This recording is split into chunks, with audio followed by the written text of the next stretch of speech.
Remember I was telling you a couple of weeks ago, right here, on here, that what happens in New York City, even though if you don't want to deal with them, you want to laugh at them for making their stupid mistakes, it does affect you. Well, it does affect you. It's here. But if you don't live in New York City or you're not affected by it, and a lot of us aren't, it's already a great day because you don't have to deal with that day by day. But here's the problem. I think this is going to be one of those situations where we just shrug and say, we all knew, anybody with common sense knew this was coming. And I'm talking about the kind of terror that they had over the weekend. And a mayor that refuses to condemn terror and refuses to say anything about his wife, the Mrs. Mayor, the First Lady of New York, living in Gracie Mansion, who has liked terror posts in the past. Oh, they dug up all kinds of things. Will it matter? Will it have any impact whatsoever? No, because they just elected the guy. They don't care. It took less than 25 years after 9/11 for us to forget. Remember Never Forget? Yeah, they forgot. But anyway, that doesn't really affect you, except unless you're stupid enough to let your daughter go to New York City for college. That's a me problem. That's not a you problem. More on that later. But also, it's 8 o'clock Eastern time, roundabout there. But it sure feels like 7 o'clock because of the time change. Lock the clock. I got to tell you, getting rid of daylight savings time, or at least picking one. I think most of America just wants us to pick one side or the other. Regular standard time or savings time, but stop with the change. It's never had more support, so why isn't it changing? Well, we'll talk about that as well, what you can do about it. Thanks for finding the live stream. Appreciate you. And podcast for Wicked Radio. Live streaming 8 a.m. Eastern time, Monday through Friday, on X and YouTube and on Facebook and the audio podcast. Let's get right to it. Hell of a weekend for New York City, the shining city of America, America's biggest city, the financial capital of the world, right? Some of the smartest people on earth. Well, apparently not smart enough. And I know this doesn't represent all New Yorkers. I get it. But not apparently smart enough to not elect a terror-supporting mayor. And I mean that. And a lot of this stuff is just going to be, it sounds like hyperbole, and I'm jumping on the emotion of the entire thing. But it took less than 3 months for this kind of stuff to break out in the city. Here's the incident of the homemade bomb, an IED device, being thrown into a crowd of counter-protesters. It was one of those hands off Iran, free Palestine, one of the stupid protests they always have, which is commonplace. This kicked it up a notch, though, where they're starting to throw pipe bombs now, and we'll get into who did this here in a second. Outside, and then tell everyone else. Yeah, this nigga threw a bomb, bro. Yeah, he threw a bomb. He threw a bomb, and that was from the, let's see, that wasn't the counter-protest. That was the protest side of things, whatever. Here's another angle of it, where the little dirtbag was literally lighting the bomb and was on video and did it right in front of a cop and then dropped one of them. And then the cop, very bravely, by the way, chased him down the street and got one of the...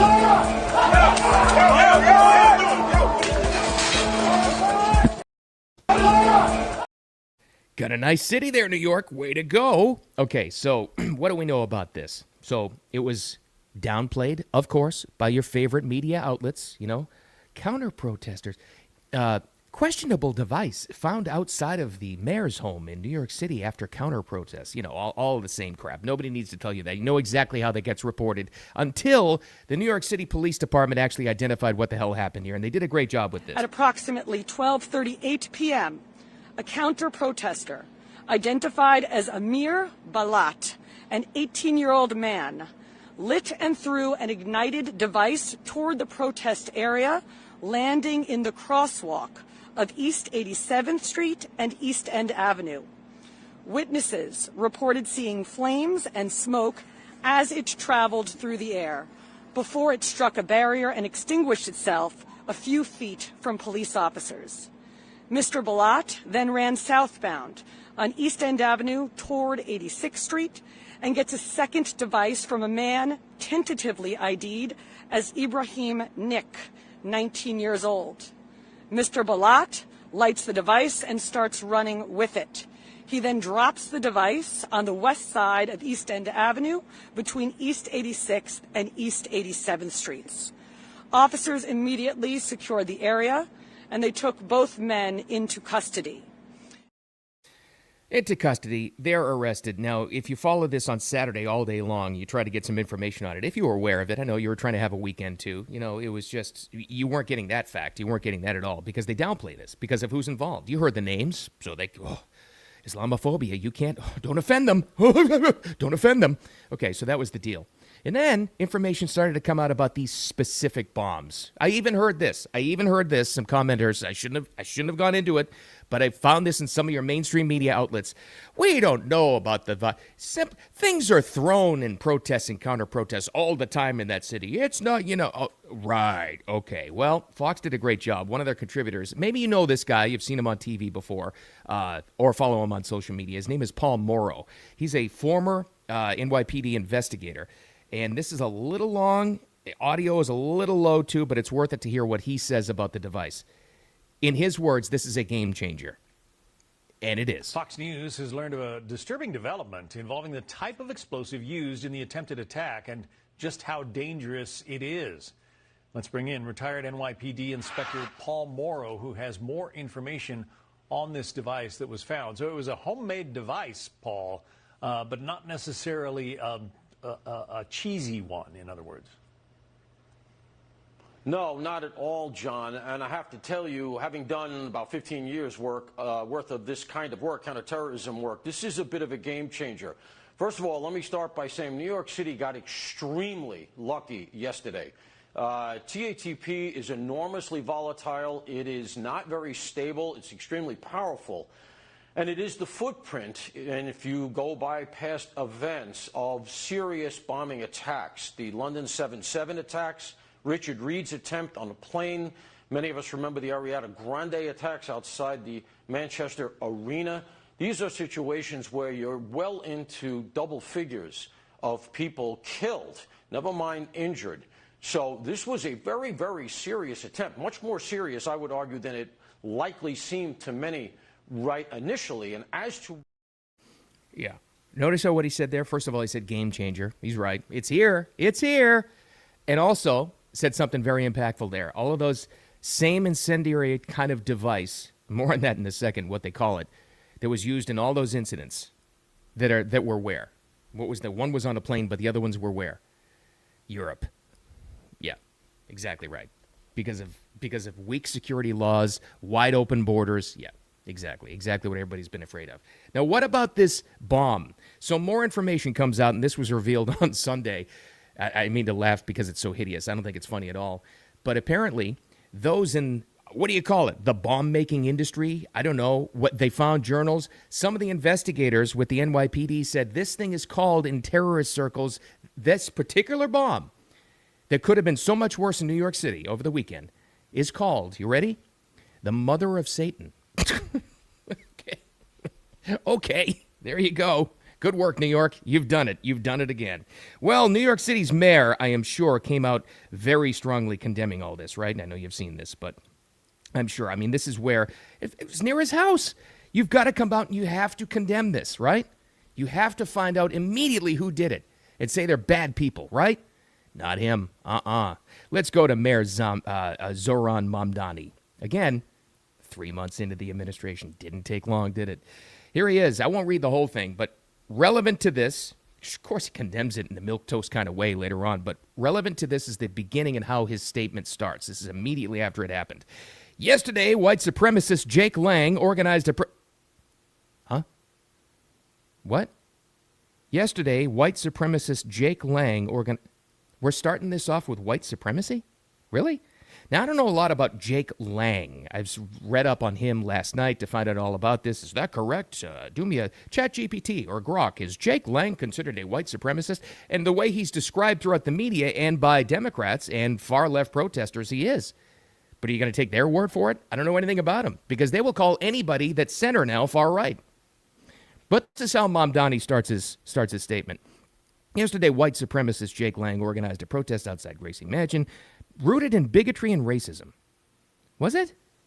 Such hate has no place in New York City, an affront to our city's values and unity, and defines who we are. Nothing yet about the bombs that were thrown, the attempted mass murder. Nothing yet, you understand. This is the mayor of our biggest city. Nothing. He wants to go again into this white supremacy hoax. Where are the where are they? Because are there like 5 in the country? I don't know anything about them. I never see them. What followed was even more disturbing. Second paragraph. He wants to get at the bomb throwing. Violence and protest never acceptable. Attempt to use an explosive device. It was actually 2, Mr. Mayor. Get your facts straight. And hurt others. Not only criminal, it's reprehensible. I want to thank the brave women, blah, blah, blah, blah, blah. What? He's going to blame all of this. Understand what he's saying here. This is the mayor of New York City blaming all this on, ready? White supremacy. Right. Sure it was. Right. Okay. So there's that. I'm sure the rest of that's an unfair example of New York City, right? That's an unfair example of what's happening in our deep blue cities, lawless cities. That's not, that's not really, what it's like the rest of the place, right? Can't be. Can't be. I don't know. Well, let's check this out. Uncle Sam, you make us proud. Uncle Sam, you make us proud. Kill another soldier now. Kill another soldier now. Uncle Sam, you. Whoops. That was right outside of Ground Zero on Sunday. Kill another soldier now. Yeah. Again, I'll say it again. Good job, New York City. You've done it again. Good job. It's here. So where does this leave the rest of us? Well, obviously, elections matter. Obviously, but it's something more than that, isn't it? What matters is the daily conversations and how you want to present this kind of thing. And I think this is one of those turning points in history where people have just had enough and they're calling it for what it is. Because your favorite media outlets aren't going to call it for what it is. It's domestic terrorism. The mayor of New York City isn't going to call it what it is. He's trying to blame this on white supremacy, whatever the hell he was trying to, get off there. It's up to you, me, and regular people. If you have a voice, and all of us do now, call it for what it is. This is Islamic terrorism, is what this is. And you can't accept it, and you have to keep your eyes and ears open. And don't be so stupid as to be a parent that lets their kid go to college in New York City. But more about me later. All right, so this wasn't the only trouble that the Mamdanis found themselves in. This is even before the attempted bomb attacks over the weekend. So this pops up by some journalists that Mamdani's wife has liked, commented, posted, liked, give a thumbs up on different social media platforms, posts celebrating the October 7th attack in Israel. Right, that can't be right? Right? Can it? Yeah. In fact, the first couple popped up, and I think it was the Jewish Press was the outlet that actually wrote about this. But then other people started digging in because what the saying is, the internet lasts forever. Whatever you like, whatever you post, whatever you comment, even whatever you text can be dug up. It's true. It's scary, but it's true. And in this case, an independent journalist, her name is Olivia Reingold, she wrote this on Sunday. Guys, that was just the tip of the iceberg. I meaning Olivia, the writer, I found 70-plus radical anti-Israel posts liked by Rama Douaji. She is the wife of Zohran Mamdani. One calls October 7th a mass rape hoax. And she gave that one the thumbs up. Now, once or twice, anybody can scroll through even X or Facebook or whatever and like something you didn't mean to, and that can be dug up, whatever. 70-plus anti-Israel posts liked by her? That's no mistake. That's a pattern. And this, keep in mind, this is all in one weekend for the Mamdanis, okay? All in one weekend. All of this gets dug up. He has to face questions about it. And then you have the incident that happened with the attempted bomb attacks, the domestic terrorist attacks on the streets of New York City. Very close to his house, by the way. So a reporter finally, and set him up on this, finally asked him what his reaction to this. And you got to listen to the way the question is posed, too. Is it fair that you're being asked about this by something your wife posted or liked? Here's again, back to the mayor of New York City's response to this. Is it anybody's business, and is it fair to question you about it? My wife is the love of my life, and she's also a private person who has held no formal position on my campaign or in my city hall. I, however, was elected to represent all 8.5 million people in this city, and I believe that it's my responsibility, because of that role, to answer any questions about my thoughts and my policies and my decisions. What's interesting about this, and you have to understand politics speak, this means for him to present it this way in a pre-rehearsed kind of manner by saying you want to distance the wife from you, but not look like, you don't love her, but you want to say she's a private citizen, very private person, and then you transition to, but my job is to represent the people of New York City. These are all buzzwords. These are all PR tactics to deflect. This is exactly what this is, which should tell us that this is a serious issue to them. This should be, and they are concerned this is a PR nightmare for them. They are. But how about that reasoning, though? How about that logic? So the mayor of New York City is a private person, and she shouldn't be held responsible. She shouldn't face criticism. And really what he's saying is, nor should I for anything that she has liked in the past. They're not denying it. They tried it first until journalists like this Olivia dug up 70-plus anti-Israel and pro-terror posts that she liked. They couldn't deny that because, like I said, the internet lasts forever. But now they're saying, well, she's a private citizen and, she has her own thoughts and feelings and shouldn't. But, well, it is relevant. It is relevant when the wife of the mayor of America's biggest city. Remember I said New York, what happens in New York affects all of us, unfortunately? It's true.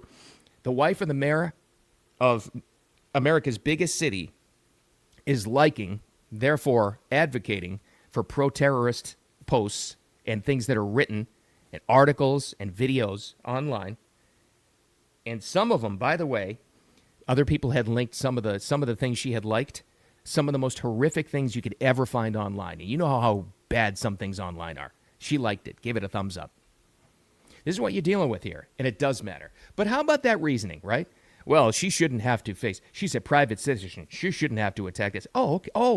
Oh, is that how the rules are now? That means all of the attacks on Melania, right? All of the personal attacks on her shouldn't have happened.